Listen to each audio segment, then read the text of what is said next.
That is extraordinary. Please stand Oh, clear of the closing door. I think that's pretty clear. Look at that. I am not even making this up. Hi guys, so according to London Mayor Sadiq Khan, there is a toxic air health emergency in London, which is why he claims that he needs to expand the ULEZ zone, the ultra low emission zone, from central and inner London to the whole of outer London. Well, I guess there's only one way to prove or disprove that, and that's with one of these. Now, this is the ELITech TemTop LKC-1000S Plus. And I just want to point out, in case anyone out there thinks this is just a toy or it's not quite an accurate device, I just want to tell you, ELITech, the company that makes these, ELITech Group is actually an integrated in vitro diagnostics company that serves hospitals and laboratories in more than 100 countries. This is professional level stuff.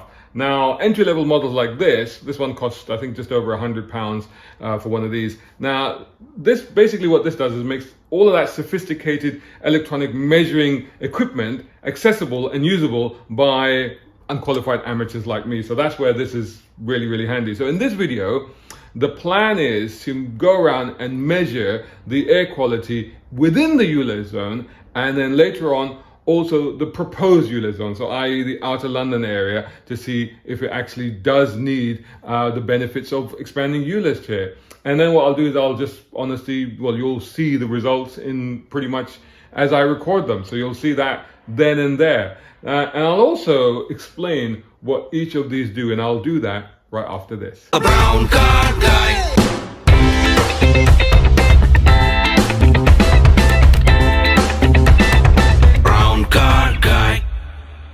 So firstly, like I said, a big thanks to ELITech for sending me this device.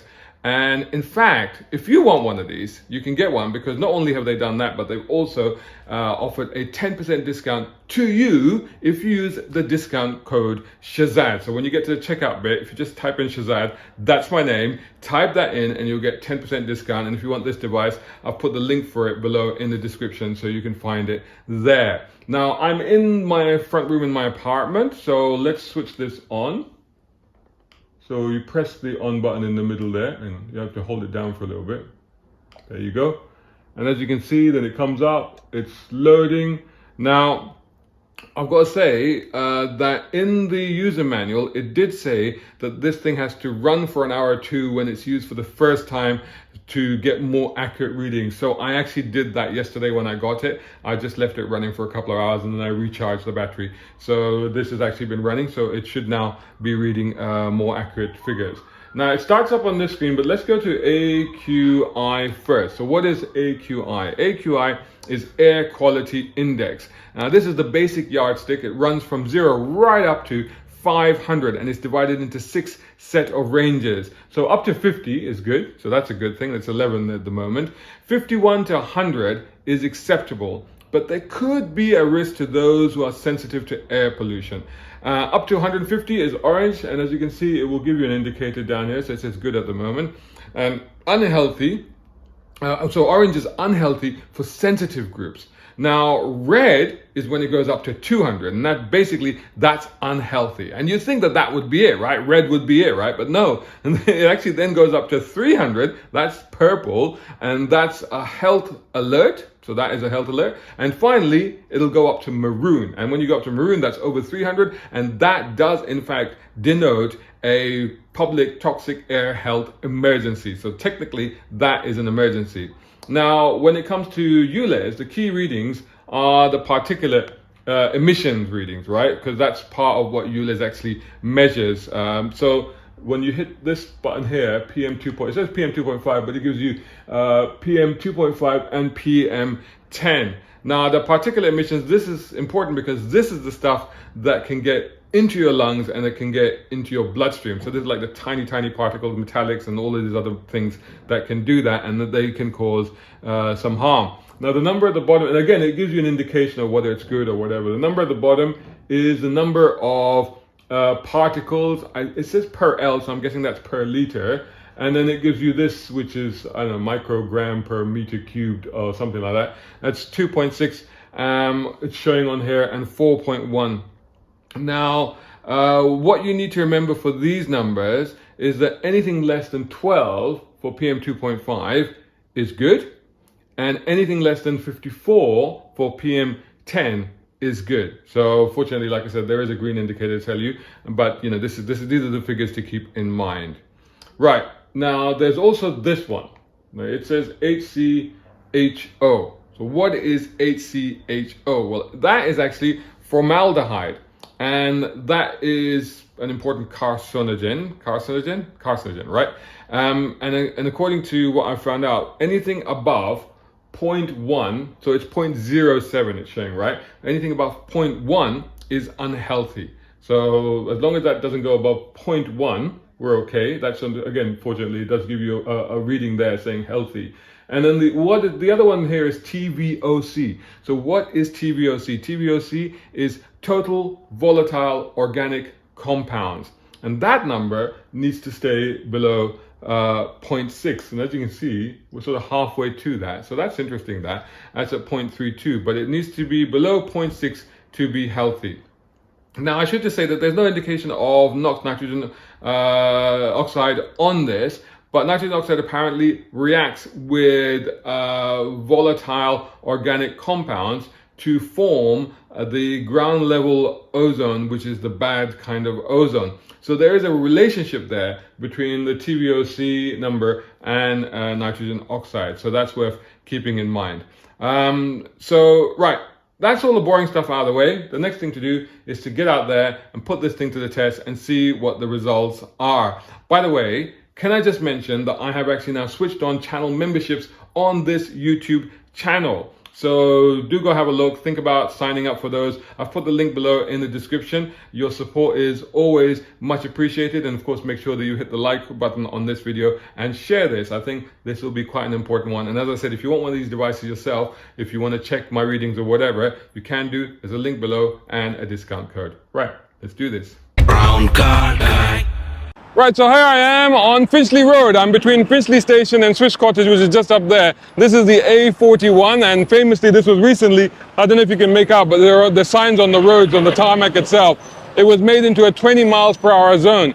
And what you can see is a little bit ridiculous because it's a fast-flowing dual carriageway road. So it'll be interesting to see how we're doing right here. This, of course, is within the ULEZ area now, so we are within the current ULEZ area. So I've just switched it on. I don't know if you can make that out, but that is indicating, let me turn the camera around. So we can see that is 12 on there. So that is still good. And if I go on to particulate emissions, I don't know if you can make that out. It's a bit difficult. If I do that, maybe that will help. There you go. Particulate emissions is 2.9 and 4.5, 422 in total. Remember, we're looking at a maximum of 12 for 2.5 and a maximum of 54 for 10. So we are well within limits there. And I'm standing right in the middle of traffic here. Let's go over to that one, and that's 0.02, 0.04. And we are right down, let's go right down to road level. So let's lean down. And as you can see, hasn't changed that figure much. That's still at 9, so that's still good. And the particular figures are still 2.1 and 3.3. Not bad. Let's crack on. So as you can see, I'm now back on the underground. I'm on the Jubilee line. Picked it up from, just pulled into Swiss Cottage actually right now. So let's turn this on. Swiss Cottage. This train terminates at... Wow, 7.7. So what was the figures we were looking for? 12 on PM 2.5. and 54 on PM10, and you can see how far that's got up. It's got AQI. Oh, that's actually gone into moderate now. So that's the first time I've seen it as high as that number. So we're on the Jubilee line, just after Swiss Cottage, and that has gone on to moderate. Actually just dropped there, did you see? These numbers are still okay, but that just dropped because we're moving, I guess. So that's interesting. Particulate emissions, like I said, we're looking at 12 as a maximum. We're close to 12 now on that. Actually, 10, look at that. 54 on this one. But at 12, that's unhealthy. Actually, there you go. You just see that we've now moved into 12. That's moved into 23, 24. Wow, that is now unhealthy. This is on the underground. So that is absolute evidence that the underground is not a healthy way to travel. This is coming up the escalator at Baker Street. Remember what I said about 54 is the limit for PM10? We are 41.9 on the PM10, 22. So 24, we almost double pretty much the safe limit for PM2.5. This on Baker Street Station. You can see where I am, just in this bit here. And what's the AQI? 68. Wow, and you know, this is the bit where you change. So we're not even at the trains level now. We're at the sort of, you know, where you cross over and stuff. What about this? That's still in safe limits, but that's quite extraordinary and actually quite worrying. So where am I now? You can see this is Baker Street, where Sherlock Holmes lived. So the use of evidence is elementary, my dear Watson, and that's what we're doing today. And so Baker Street, and of course, if you're on Baker Street, that means you're on this very, very busy road here that goes up to Euston, King's Cross, all the west. It comes down from the Western Avenue. We can see there's a bunch of cars parked. And one thing I think I've realized about this device is that you have to leave it on for a few minutes for it to get an accurate reading. So this has been on for now a couple of minutes since I walked out of the station, so to allow it to get accurate readings. So I'm standing here now, just at the intersection where the traffic is now stopped. What's the reading I've got? AQI. Let's have a look. That's on 10. So that's good. So again, compare this to when I was just downstairs. So again, let me just point it at the traffic if you like, and we lower it down because people say like the emissions are lower down. So that's 10. Then we go on to particulates. We're looking at 2.5, 3.9. That's come well down from where it was. You can see some diesel taxis are moving off now, right? That one, I think I'm going to stop worrying about that one because those numbers stay pretty low and they remain low. So I'm going to concentrate on the AQI. Air quality index is 10. We are right next to a bus right now. It's definitely a diesel because I can hear it. And the particulate emissions, so I think one thing is becoming quite clear. This is about as busy a road. There's a bunch of taxis. There's a classic one coming. This has got a diesel engine on it.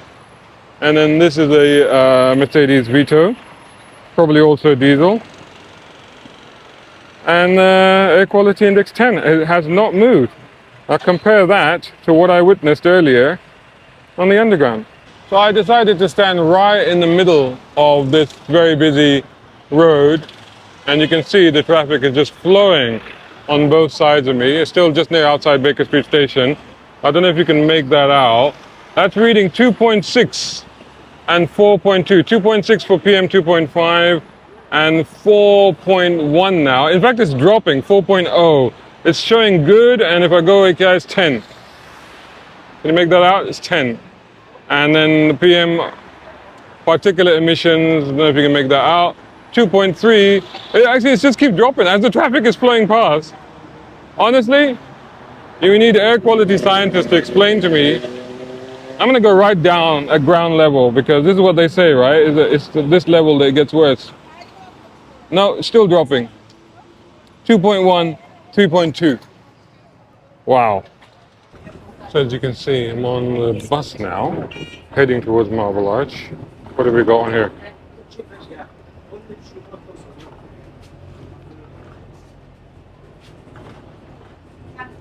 Oh, that number's finally gone up.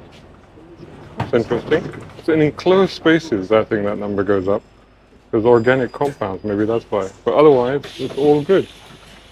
Okay, so this should be interesting. I am, as you can just about make out, Bond Street Hotel. That's the one there.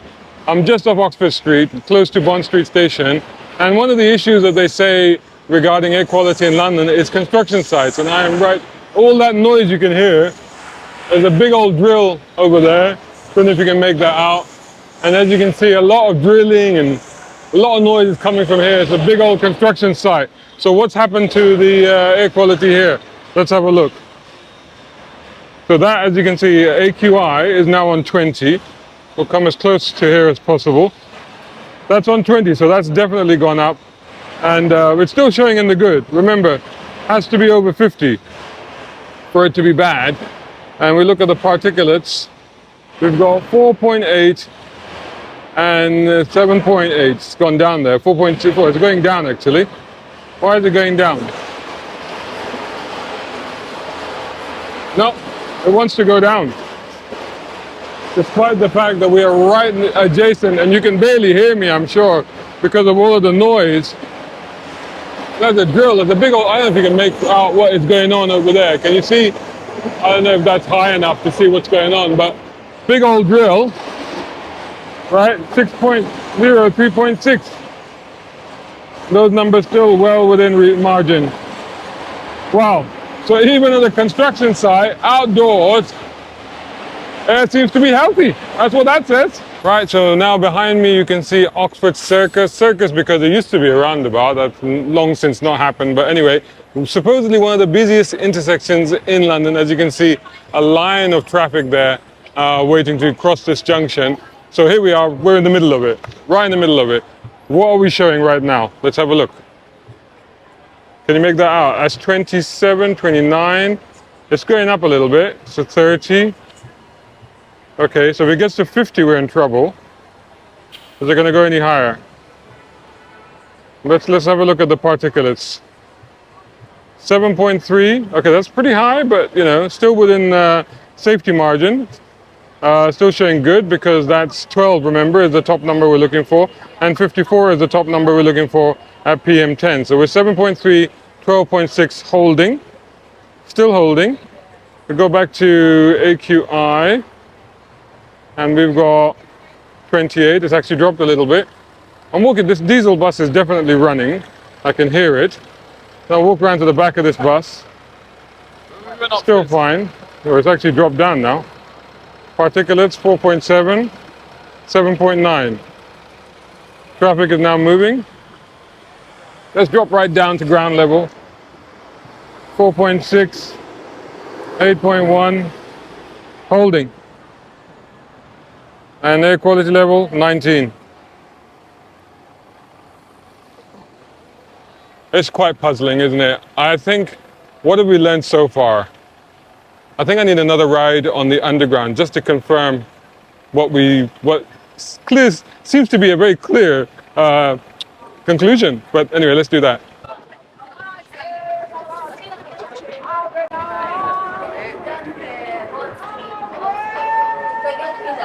Walking down into Oxford Circus station. Actually seems to be getting cleaner.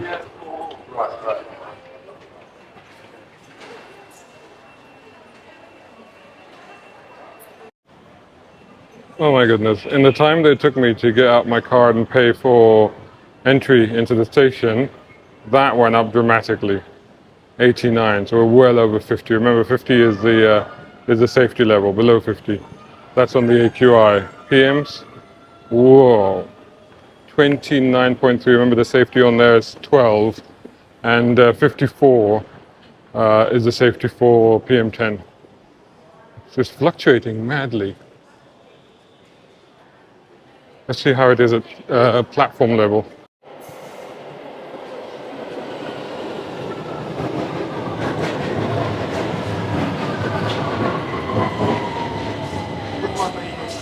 See how that jumped. Wow. Look at the particulate emission now. That is shocking, disturbing, and scary. This is a Victoria Line train to Brixton. Brixton has no step-free access. And now on the train. That is extraordinary. Please stand clear of the closing door. I think that's pretty clear. Look at that. I am not even making this up. That's the reality right there.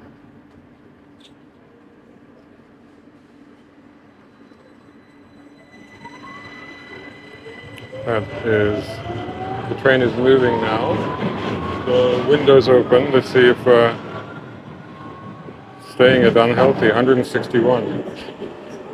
That is pretty, let's see if that number has gone up. Oh wow.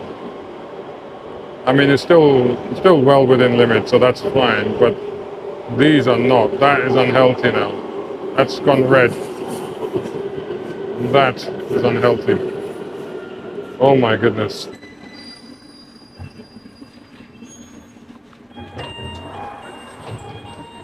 This is Green Park. Change here. So let's see how that changes. But I mean, that's terrifying, honestly. So remember, safety levels of 12 and 54 for these two. Look at what we're at. Absolutely terrifying. Way out, up the escalators.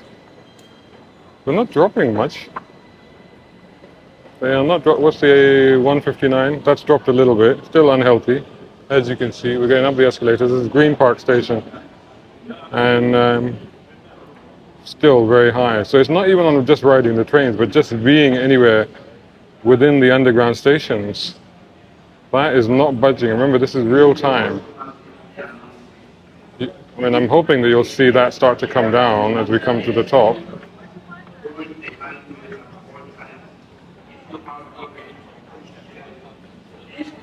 Oh, goodness gracious. I mean, honestly, it's not moving at all.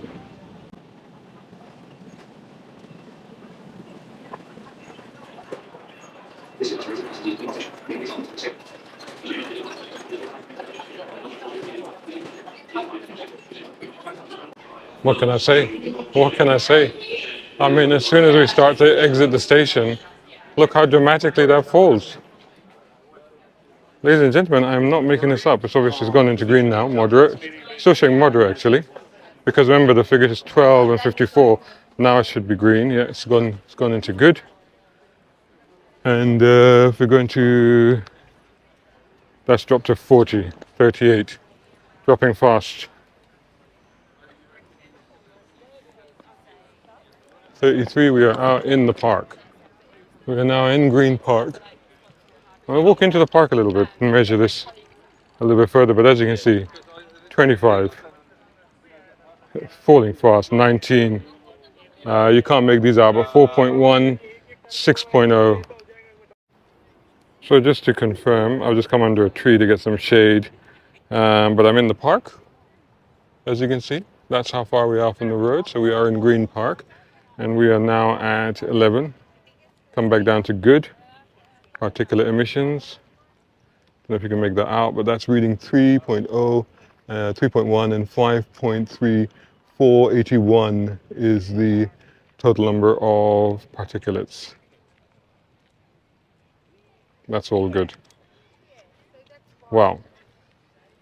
I mean, it's not a lot I can add to that, really. Let's go find some busier roads. Just try and find traffic that is bad for us. Contradictory to what I'm about, but I'm trying to be fair here. I am. So guys, here I am. I'm in the middle of, well, what used to be again called Piccadilly Circus. There's not actually a roundabout anymore, but this is Piccadilly Circus. And as you can see, so what is the time right now? Right now the time is it's about 4:30. So traffic is building up, as you can see behind me. And I've been running this for a few minutes now just to get some proper readings. And let me show you what it's saying right now. So I don't know if you can see that.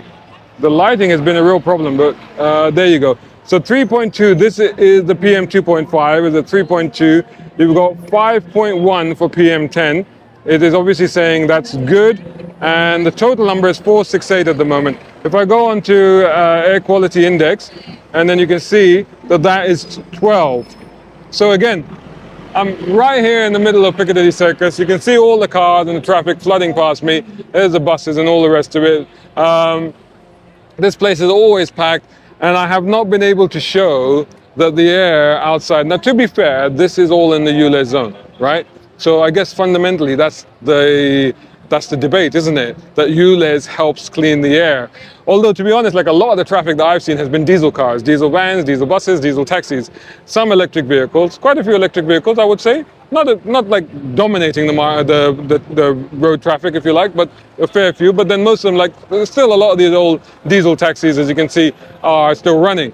So it's interesting to note that, you know, this is the traffic that we're talking about. This is pretty much still average traffic. Yes, the cars obviously are ULEZ compliant in most of these cases, so there is a benefit, which as we know is 45% in this area, 25% in inner London, which is enclosed by North and South circulars. So the real question is, like, does the benefit, or not so much the benefit, but is the air so bad in outer London compared to what I've monitored here? So you've seen all the figures from today. You know, outside it's never got above, you know, much beyond what it is now, which is 11, 12. Is the air much worse in the outer London areas, and that therefore we need to implement ULEZ? So this is the question now that we must address. I think the question that we have addressed is the air in London is fine. It's pretty good. Even standing right here in the busiest part of London with traffic around me, it's fine. It's terrible underground. It's terrible underground. That much we've also seen. So that's a big concern. I mean, to be honest, like, I was actually quite worried about even traveling on the underground, having seen those numbers. But you know, it is what it is. So next thing to do is to go into the outer London area and see how we get on with that. So just thinking about it, actually this video has got a bit long. So what I think I might do instead is I'll do this as a two-parter. It's still showing 16 right next to the road here. Buses going past. So what I'll do this as a two-parter. So this first part is basically within the ULEZ zone, and my second part will be in the outer London area, which is going to be the ULEZ zone, proposed ULEZ zone from August 29. So stay tuned for that video as well, coming soon your way. Make sure you hit subscribe and turn on notifications so you don't miss it. Brown car guy. Hope you enjoyed that video. If you did, please hit the like button and share this video as well if you can. And while you're at it, check out these guys who also sponsor my content. I am deeply grateful to them because it helps me to buy new equipment, put fuel in the cars, and yes, buy a cup of coffee. You can do the same. Just go here or right here on YouTube. Just hit these three little dots down here and click on thanks. Make sure you're signed in first. My content is free, but this is how you can help me keep it that way. I may even send you a gift. Oh, by the way, watch this next.